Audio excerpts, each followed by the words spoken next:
We need an ambulance. Your mom fell? Look, 2 stories, yeah. Is she breathing? Somebody, is she breathing? I don't know. Oh my God. She is Aya Al-Tantawi. She found her mother body in front of house. Her mother, Nada Huranieh, dropped down from the 2nd floor of her own house. 1, Okay. 2, 3, 4. This is the Sikh TV footage of falling, but Sikh TV revealed a mysterious shadow hinting towards a far more scary story. When investigation unfolding, the accident theory crumbled, replaced by whispers of something far more sinister. A mysterious shadow caught on the CCTV camera. A staged crime scene and a truth so dark it involved the very people closest to Nada. This isn't just a story about a fall, it's a chilling tale of betrayal, a meticulously planned murder, and a family torn apart by unthinkable acts. Get ready, because this is the unsettling story of Nada Huranieh. I don't want to say anything about my sister, but I mean, if it comes down to it, then yeah, she was awake before me. I need to not tell me now. I don't want to go any further. He was the one who pressured his son, the killer. We don't understand how this killer was able to carry out this dreadful scheme that was planned out by his father. On the morning PF August 21st, 2017. The peaceful suburban quiet of Farmington Hills, Michigan, was shattered. A frantic 911 call came in from 14 years old Aya Al-Tantawi. Her mother, Nada, was outside unresponsive. I told him Mom was outside, and I started running downstairs. He was following me, and I called 911. We need an ambulance. Oh my God. Aya had run downstairs, her 16 years old father, Muhammad, right behind her. Together, they desperately tried to help their mom. 9, 10, 11, 1, 2, 3, 4, 1, 2, 3, 4. You have to pick up the pace. Wait, okay. 2, 3, 4. 1, 2, 3. What happened to your mom there? Looks like she fell off the building. How did she fall? I didn't go into the room. I just screamed. I couldn't look.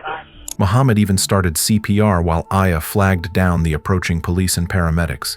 The 2 teenagers told police they and their younger sister were the only one in the house. No one else other had entered in our home. So I saw the window was open and it wasn't, but they were cleaning supplies, and I know she was cleaning some things in the morning. She wakes up early. Officers noticed a stepladder in the guest bedroom, an open window, and streaks of cleaning supplies on the pane. There was even a wet towel near Nada on the ground. These details seemed to support Aya's theory. Maybe her mom had fallen while cleaning the windows, but this seemingly accidental fall was hiding a far darker truth, one that had been in plain sight all along. Nada's estranged husband, Basil Al-Tantawi, arrived at the scene.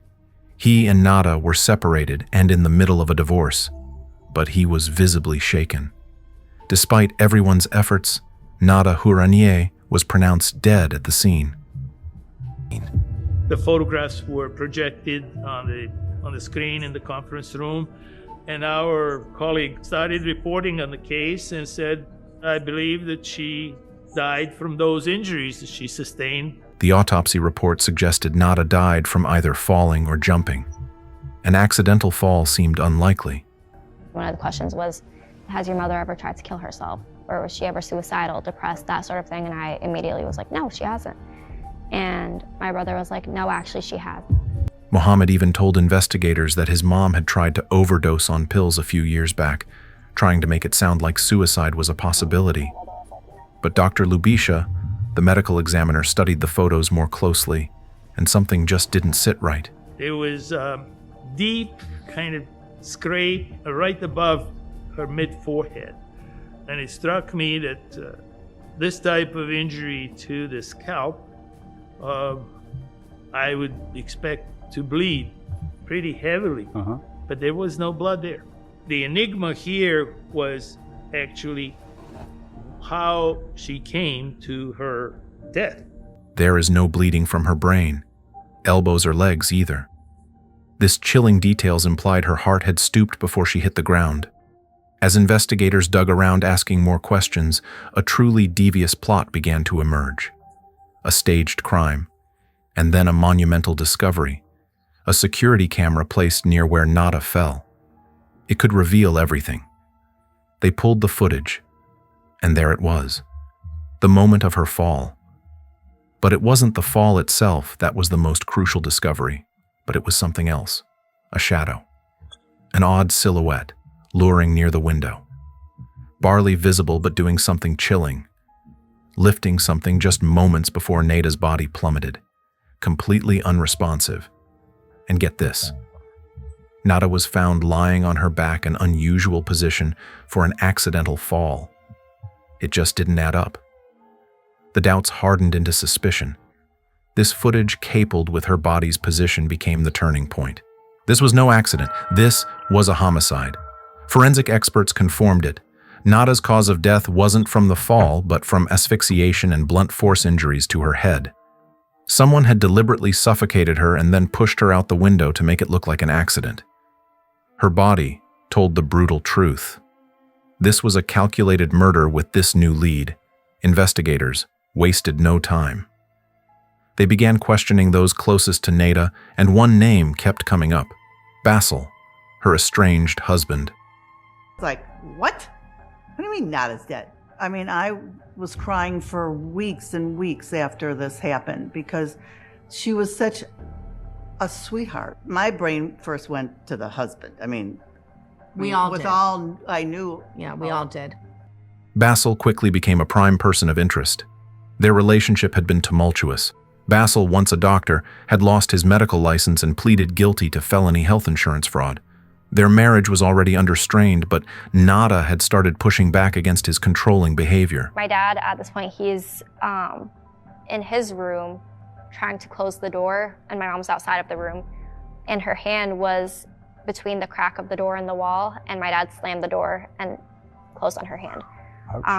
Yeah, really painful.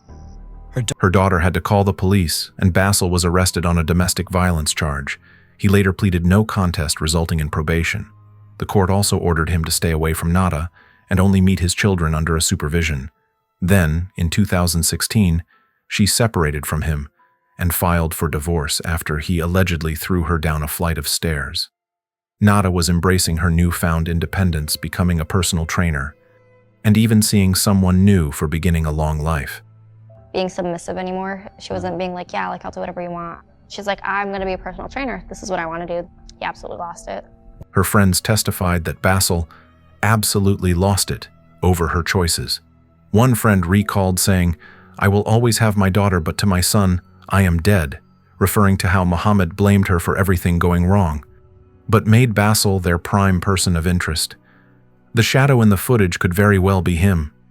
To confirm his involvement or find any possible clue, their son Muhammad was interviewed the day after the murder in their home, where his father Basil was already there, taking care of 3. Sorry, what's your name again, sir? Mohammed. Again, we're sorry about your loss. I'm sure it's tough. Would you know if somebody came over to the house last night? I should, yeah. I mean, would there be like a door chime or anything like that? Yeah, the thing is, on Sunday, I had pretty bad ear infections, so I couldn't really hear from one ear. He said he learnt something was wrong when his sister came running to him, but then he said something that brought another person under their suspicions. So then we went across, all the way around the house, and then I didn't really know what to do from there. So I went back inside, brought some water for her, went back outside, and then that's when the operator was trying to do the CPR. Somebody was there. We know that. It's on video. So we know that somebody was there when it happened. I don't want to say anything about my sister, but I mean, if it comes down to it, then yeah, she was awake before me. That's what I have to say. Muhammad attempted to cast suspicion on Aya, but his trick quickly crumbled. The CCTV footage clearly showed the person responsible had short hair, immediately ruling out Aya with her long hair. Then Muhammad contradicted himself.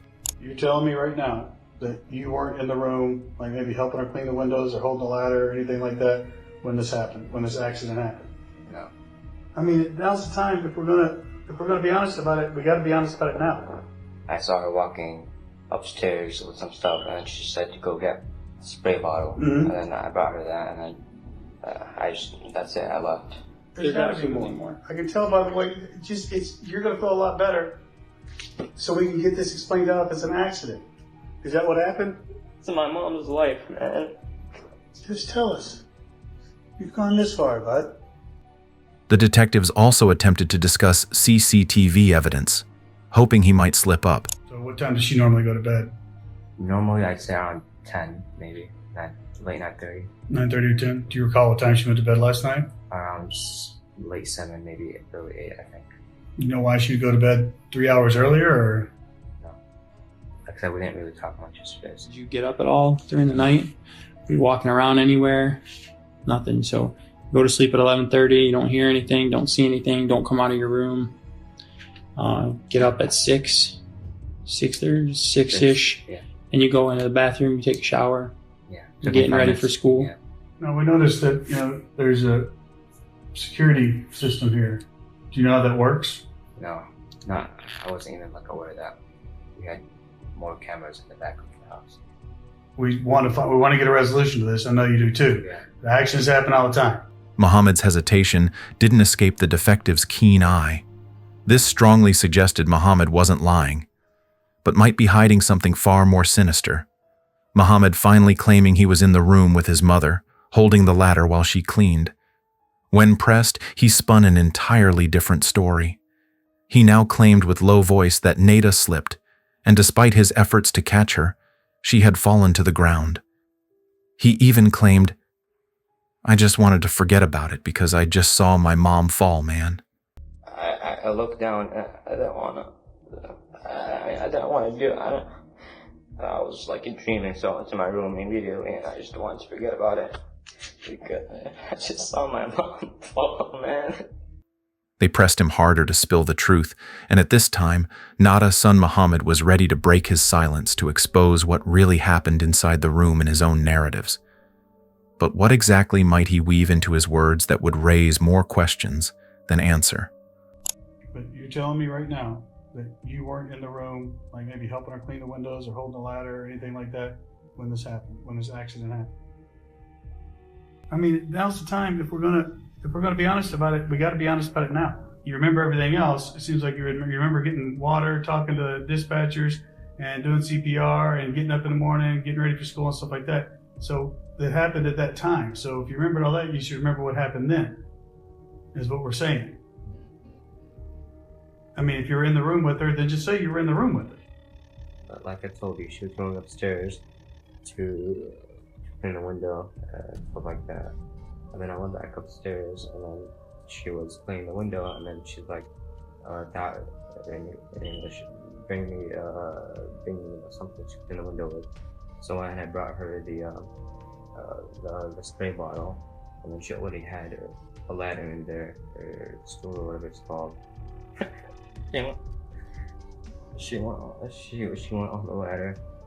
She sprayed it already. And then she tried to lean over. I was standing there, holding the ladder. And just looking around, not really. I mean, I'm holding it. I don't think I'm supposed to look at it the whole time. So I'm holding it. And then she leaned over and she trips, and then something got stuck on. I don't know what it was. So I went over like that. And that's when she fell. I didn't know what to do, so I just went. It does, and you know it does, right? Helen. I'm not going to go against what you're saying. I'm just going to agree with what you're saying. You know what it shows, and you know what you just told us. What happened?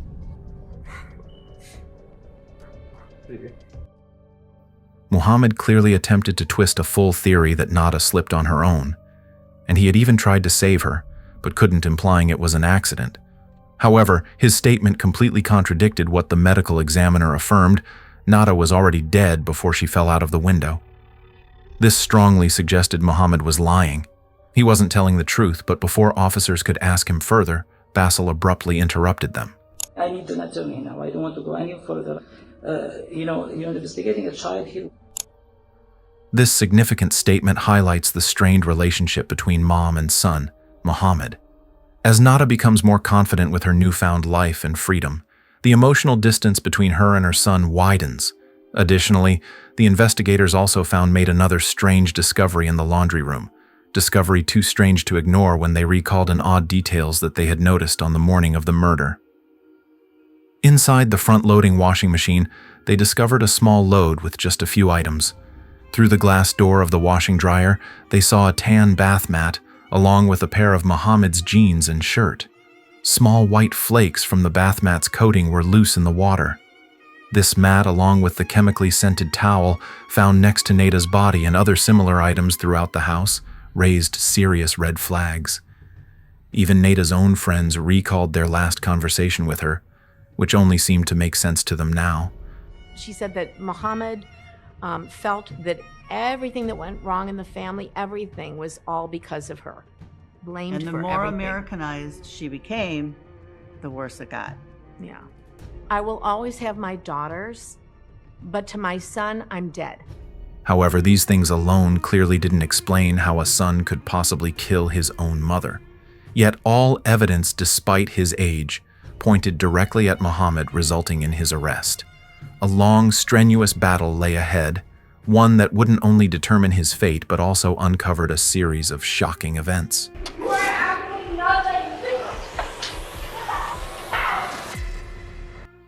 Before the trail began in March 2022, Mohammed's attorney, Michal Sheno, raised critical questions about the circumstantial evidence. I don't believe Mohammed did this. That's a shadow being reflected off the house onto this left side of the screen here. You can't make out the sex, the size, the age of anyone in a shadow. Sheno emphasized Mohammed's age, just 16 years old, and his physical limitations, arguing it was unlikely he could overpower his mother. Furthermore, the defense also highlighted the incredibly tight timeline. The children had to wake up at 6 a.m., yet the CCTV footage showed the incident occurring around 5:55 a.m., leaving merely 5 minutes to commit such a heinous crime and cover it up. Shano questioned how a 16-year-old boy could clean up the crime scene in just 5 minutes. He also criticized the detective's handling of a juvenile suspect. I mean, you have 3 officers surrounding him at a table. You weren't in the room, like maybe helping her clean the windows or holding the ladder or anything like that? When you feed someone that young a story like that, they're going to appease the older person. Michael Shano's defense was not over yet, as he was also determined to prevent the use of the audio of Mohammed's interrogation in court, which resulted in an appeal to the Michigan Supreme Court. To everyone's disbelief, the surprising twist was that this appeal was approved by the prosecutors, even agreed not to use the audio of the Mohammed's interrogation in court. However, these things alone, prosecutors were not swayed by this sudden decision, as they were ready to proceed with a profound and incriminating revelation found on Mohammed's phone in an upcoming trail. Finally, the trial began in 2022. The prosecutors were prepared to challenge the defense arguments with a series of evidence.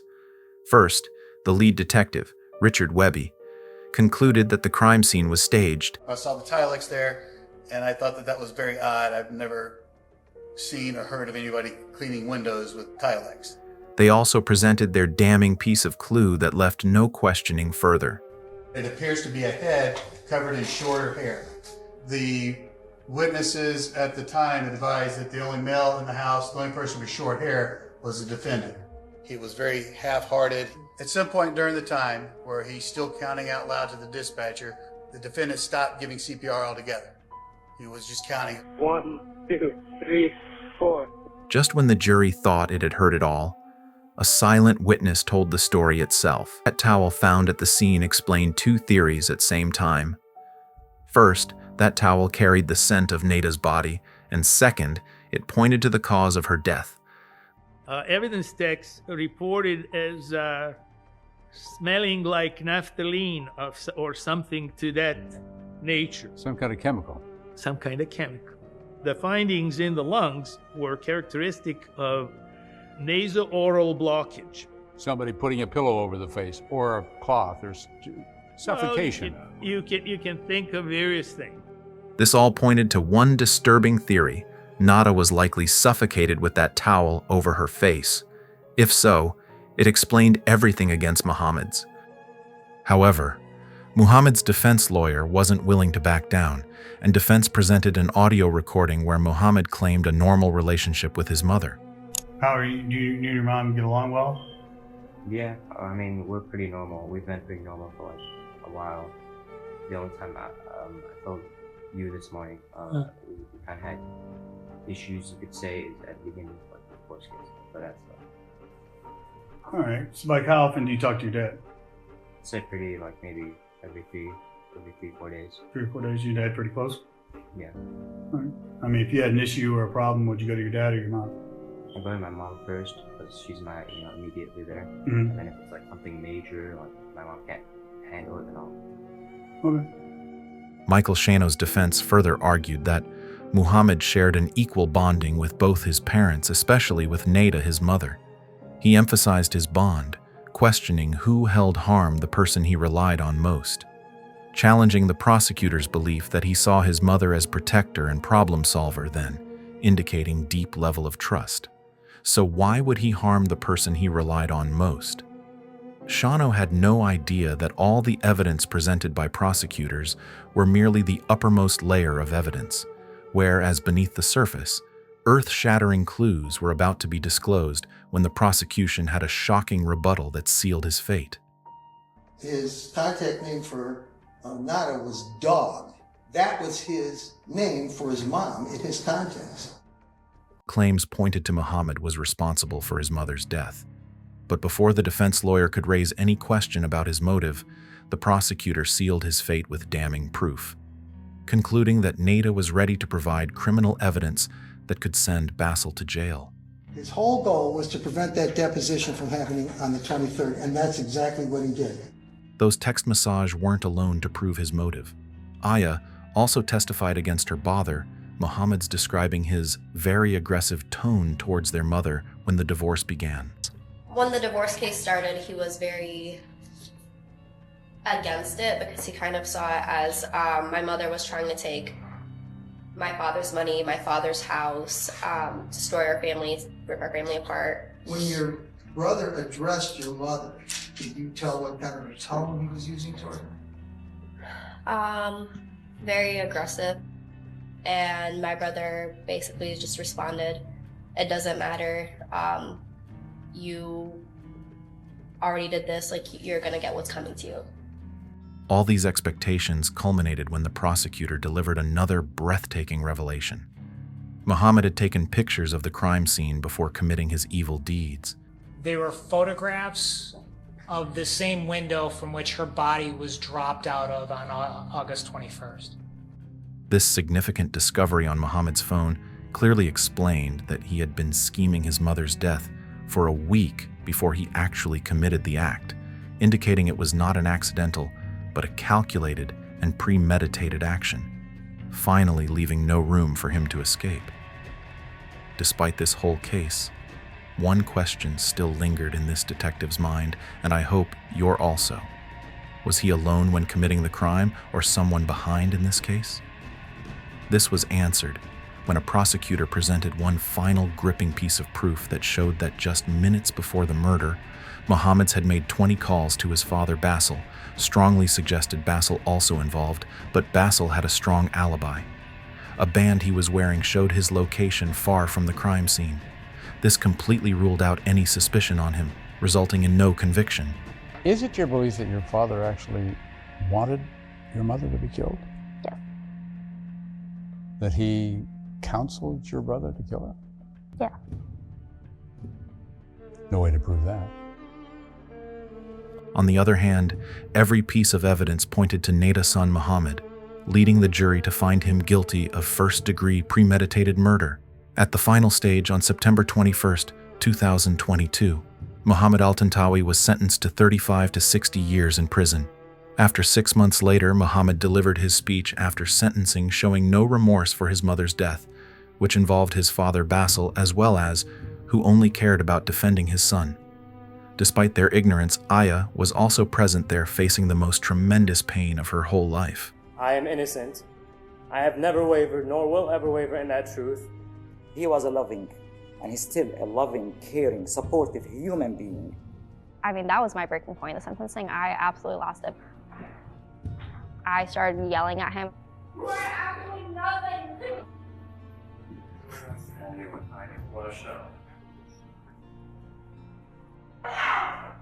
After the sentencing, Aya cut ties with her brother and father relation.